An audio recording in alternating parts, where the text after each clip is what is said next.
विघ्नहर्ता श्री गणेश, श्री गणेश, श्री गणेश। दुर्गमासुर! दुर्गमासुर! भीरू की भांति अपने युद्ध से पलायन कर रहे हो तुम?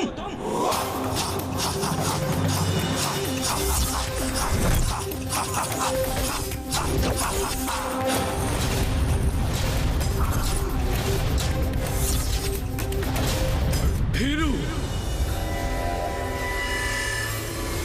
भीरू!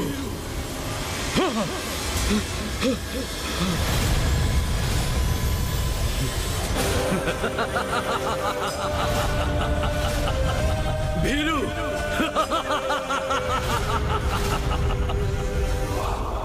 क्या तुम्हें ज्ञात भी है कि मैं कौन हूं? मैं महायोद्धा रूरू पुत्र दुर्गमासुर हूं मैं! दुर्गमासुर! तुम्हारा परिचय ज्ञात है हमें, और ये भी ज्ञात है कि तुम यहाँ अपने पिता के वध का प्रतिशोध लेने आए हो। किंतु ये सब व्यर्थ है दुर्गमासुर, क्योंकि बुरे का अंत तो बुरा ही होता है। इसे हमारी चेतावनी समझो और अपनी शेष सेना सहित लौट जाओ यहाँ से।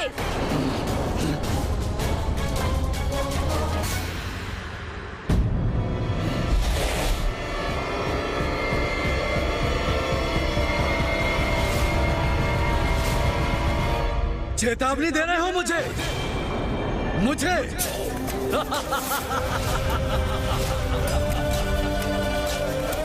यदि मैं तुम्हारी चेतावनी पर ध्यान न दूं तो? गणेश, शब्दों की इस क्रीड़ा में कोई रुचि नहीं है मुझे। वहां काशी में ऋषि जैक्षुए अति गंभीर अवस्था में। हमारा काशी लौटना अति आवश्यक है। इसीलिए अभी अपने एक ही बार से इसका वध कर इस युद्ध का भी अंत कर दूंगा मैं।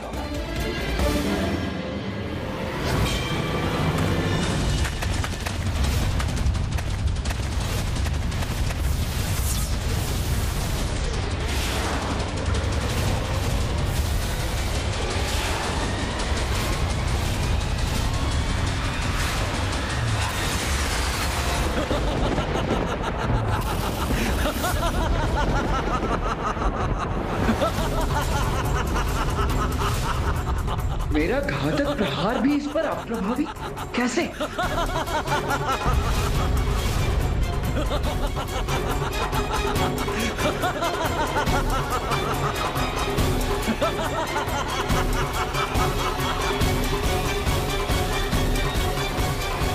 क्या हुआ?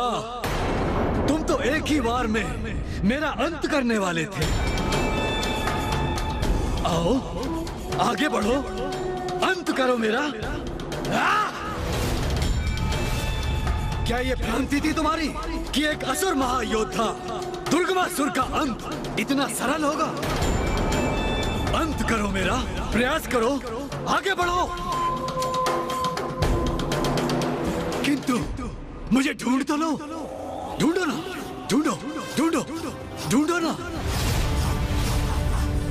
वास्तविक दुर्गमासुर का संधान तो कर लो, कर लो। ढूंढो, ढूंढो, दुर्गमासुर को ढूंढो।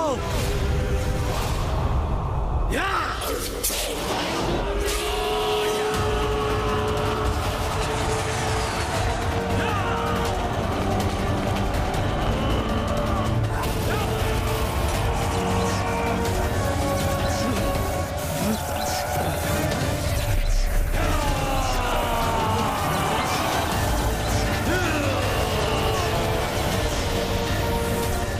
ये सभी असुर अचानक दुर्गमासुर में कैसे परिवर्तित हो गए? ये कैसा ब्रह्मजाल उत्पन्न किया इस दुष्ट दुर्गमासुर ने?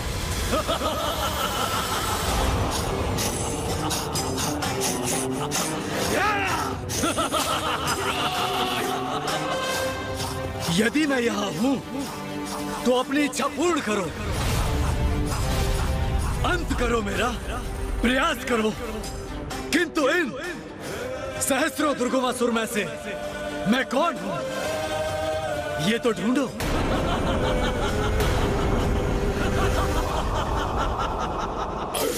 कदाचित मैं यहां हूं और कदाचित मैं यहां नहीं भी हूं। वास्तव में मैं यहां से कहीं दूर ही हूं।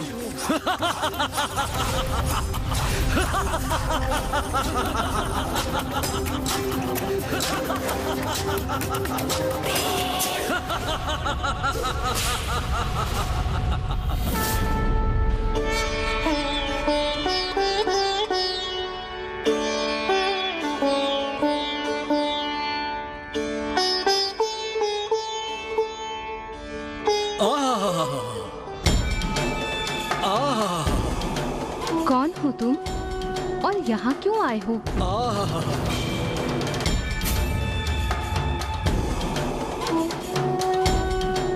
प्रणाम देवी, क्षमा चाहता हूं, मैंने आपको चौंका दिया। मैं दुर्गमासुर हूं, दुर्गमासुर हूं। एक असुर यहाँ ब्रह्मलोक में? नाना देवी, चिंता मत कीजिए, मैं यहाँ ब्रह्मलोक में कोई उपद्रव मचाने नहीं आया। मैं तो अपने आराध्य का, अपने ब्रह्मदेव का बहुत बड़ा भक्त हूँ। उनका तप किया है मैंने और मेरे तप से प्रसन्न होकर ब्रह्मदेव ने मुझे वरदान भी दिया है। बहुत समय से अपने आराध्य के दर्शन के लिए मन व्याकुल था, इसलिए इसी आशय से मैं यहाँ आ रहा था, किंतु मार्ग में आपकी वीणा का दिव्य संगीत मेरे कानों में क्या पड़ा। सत्य कहूं देवी, तो मेरा मन मंत्र मुग्ध हो गया। किंतु देवी, ब्रह्मदेव दिखाई नहीं दे रहे हैं, उनका स्थान भी रिक्त है। यदि यहाँ नहीं है तो कहाँ है मेरे ब्रह्मदेव? स्वामी इस समय काशी में है वत्स।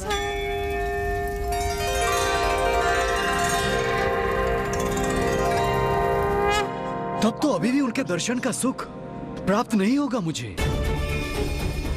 मैं तो उनसे आशीर्वाद प्राप्त करने आया था।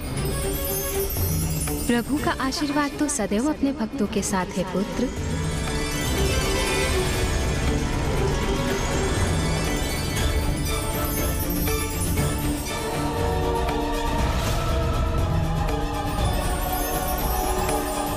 इसकी दृष्टि बार बार वेद पर क्यों टिक रही है? स्वामी शीघ्र ही लौटने वाले होंगे वत्स। तुम अभी प्रस्थान क्यों नहीं करते? कुछ समय पश्चात प्रभु से भेंट करने पुनः लौट आना। देवी, आपको भय का आभास नहीं हो रहा है? भय? मुझे? भय मुझे क्यों होगा वत्स? कि ब्रह्मदेव आपको यहाँ अकेला छोड़ काशी चले गए और अपने पीछे पवित्रता और दिव्य में श्रेष्ठ वेद को यहीं छोड़ गए। आपको भय नहीं होता यदि कोई यहाँ आए और वेद का हरण कर ले?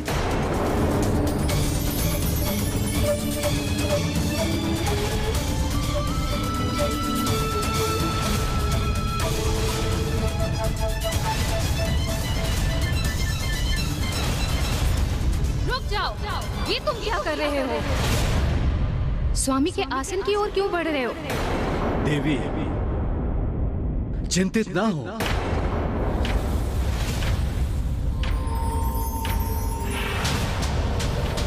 सावधान दुर्गमासुर, अपनी मर्यादा की परिधि में रहो। पीछे हटो अभी इसी क्षण।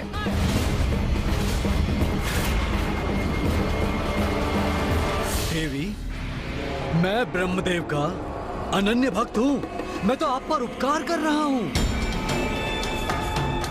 इन पावन वेद को मैं अपने साथ ले जाऊंगा और स्वयं इनकी रक्षा करूंगा।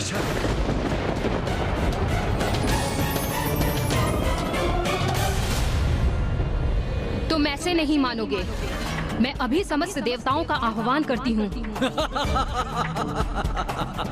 किनको बुलाएंगी आप देवी? वो सभी तो अपने अपने कार्यों में व्यस्त हैं।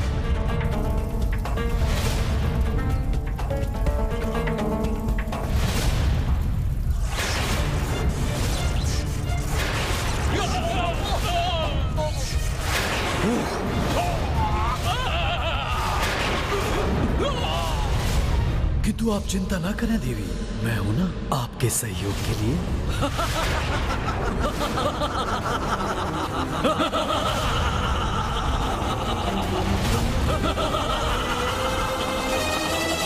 ये क्या? इस मायावी ने तो अपने असंख्य प्रतिरूप उत्पन्न कर मुझे घेर लिया है।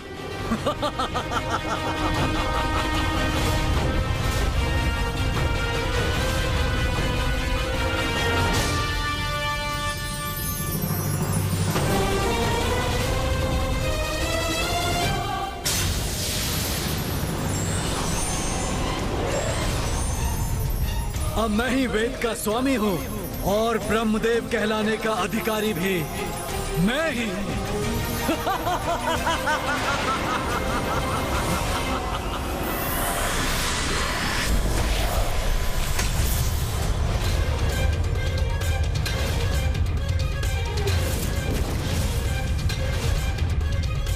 नहीं, बहुत बड़ा अनर्थ हो गया। दुष्ट दुर्गमासुर ने वेद का हरण कर लिया। स्वामी देवोदास, कि आपने काशी जैसी पावन धरती पर मेरे यज्ञ करने में मेरा सहयोग दिया। आपने मुझे 10 अश्वमेध यज्ञों का पुण्य प्राप्त करने का अधिकारी बना दिया। मैं इस पवित्र स्थान को आशीष देता हूँ और घोषणा करता हूँ कि आज के उपरांत इस पवित्र स्थान का नाम दशाश्वमेध होगा। दशाश्वमेध होगा। दशाश्वमेध होगा। दशाश्वमेध होगा। स्वामी, अनर्थ हो गया स्वामी। स्वामी, अनर्थ हो गया स्वामी।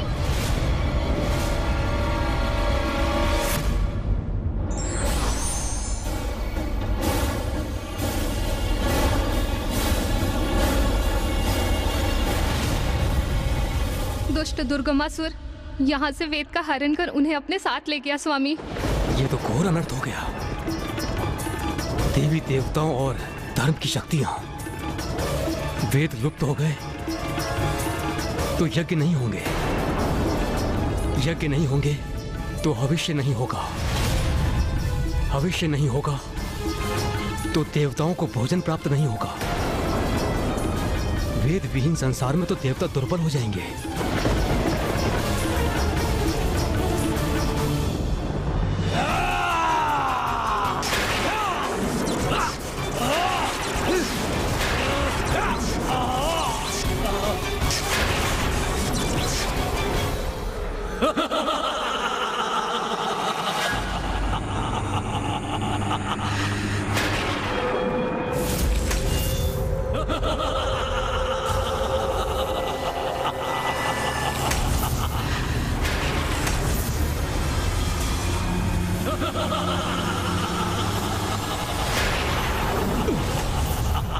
क्या हुआ इंद्रदेव? आप आहत तो नहीं हुए ना? गणेश जी, मुझे ज्ञात नहीं, अचानक से मुझे कुछ दुर्बलता का आभास हो रहा है। ये सब क्या हो रहा है यहाँ? ऐसे ज्ञात पड़ता है जैसे हमारी शक्ति क्षीण पड़ती जा रही है, जैसे हम अपनी शक्तियों से रिक्त होते जा रहे हैं।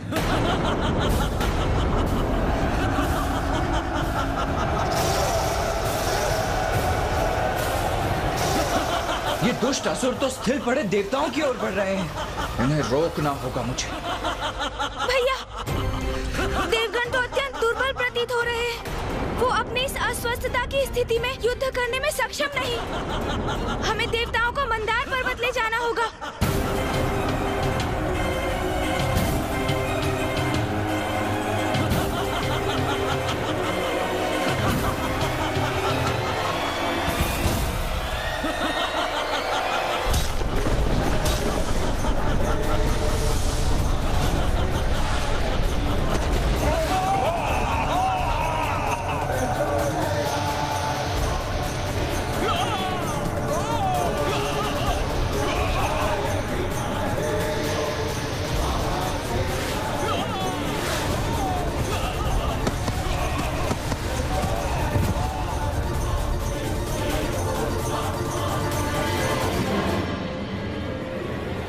वास्तविक दुर्गमासुर कहाँ है? भैया, यहाँ जो भी हुआ वो दुर्गमासुर की योजना अनुसार ही हुआ। वो हमें यहाँ उलझा कर रखना चाहता था, इसलिए उसने इन सभी असुरों को अपना रूप दिया था, जिससे हम उसे ढूंढने और उसका वध करने हेतु इन सभी से युद्ध करते रहे। किंतु इस समुची अवधि में वो स्वयं उपस्थित नहीं था यहाँ। तुम सर्वथा उचित कह रहे हो गणेश। ये सब तो दुर्गमासुर का छल ही था। किंतु यदि वो स्वर्ग पर अपना अधिकार स्थापित नहीं करना चाहता था, तो वो यहाँ आया ही क्यों था? वो चाहता क्या था? कुछ ऐसा जो स्वर्ग से भी अधिक महत्वपूर्ण है। हाँ, स्वर्ग से भी अधिक महिमामयी है भैया।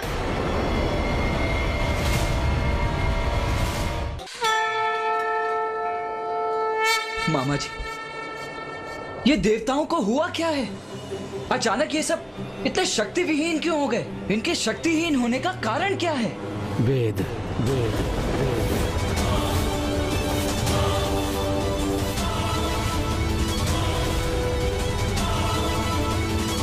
जब मैं काशी में अपने महायज्ञ में व्यस्त था तो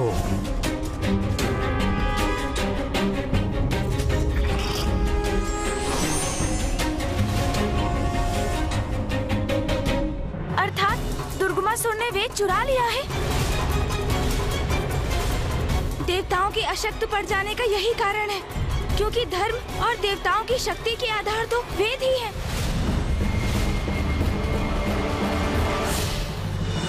तुम उचित कह रहे हो गणेश। वास्तव में दुर्गमासुर तो स्वर्ग में कभी था ही नहीं। वो हमें युद्ध में उलझाकर स्वयं ब्रह्मलोक चला गया। हाँ भैया, बहुत धूर्त और कपटी असुर है ये दुर्गमासुर। भैया, हमें उसे शीघ्र ढूंढकर वेद को उनके उचित स्थान पर लौटाना होगा और उस दुष्ट दुर्गमासुर का अंत करना होगा। पुत्र गणेश, पुत्र कार्तिकेय, दुर्गमासुर का अंत इतना सहज नहीं। सहज नहीं है उसका अंत? किंतु क्यों फूफा जी?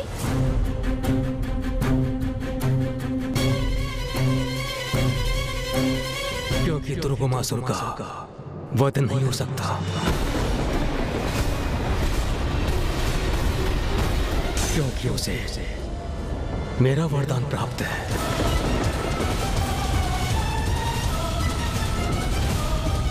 दुर्गमासुर मेरा परम भक्त है। उसने मेरी कठोर तपस्या कर मेरे दर्शन प्राप्त किए हैं। आंखें खोलो वत्स। प्रणाम प्रभु। मैं तुम्हारी तपस्या से प्रसन्न हुआ। कहो, क्या वरदान चाहते हो? ब्रह्मदेव, आप मुझे अमृत का वरदान तो नहीं देंगे, ये ज्ञात है मुझे। इसलिए आप मुझे ये वरदान दीजिए कि मेरी मृत्यु एक स्त्री के हाथों से ही हो, किंतु वो ऐसी स्त्री हो जिसने वर्षों तक अपनी पलकें न झपकाई। जैसी तुम्हारी इच्छा वत्स। तथास्तु, तथास्तु।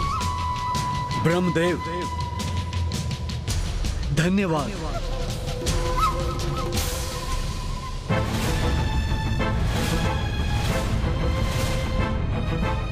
ये कैसा वरदान मांग लिया दुर्गमासुर ने?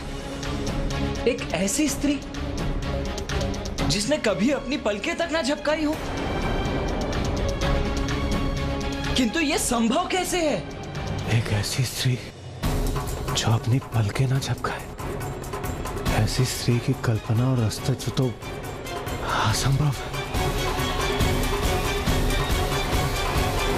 ऐसी एक स्त्री है।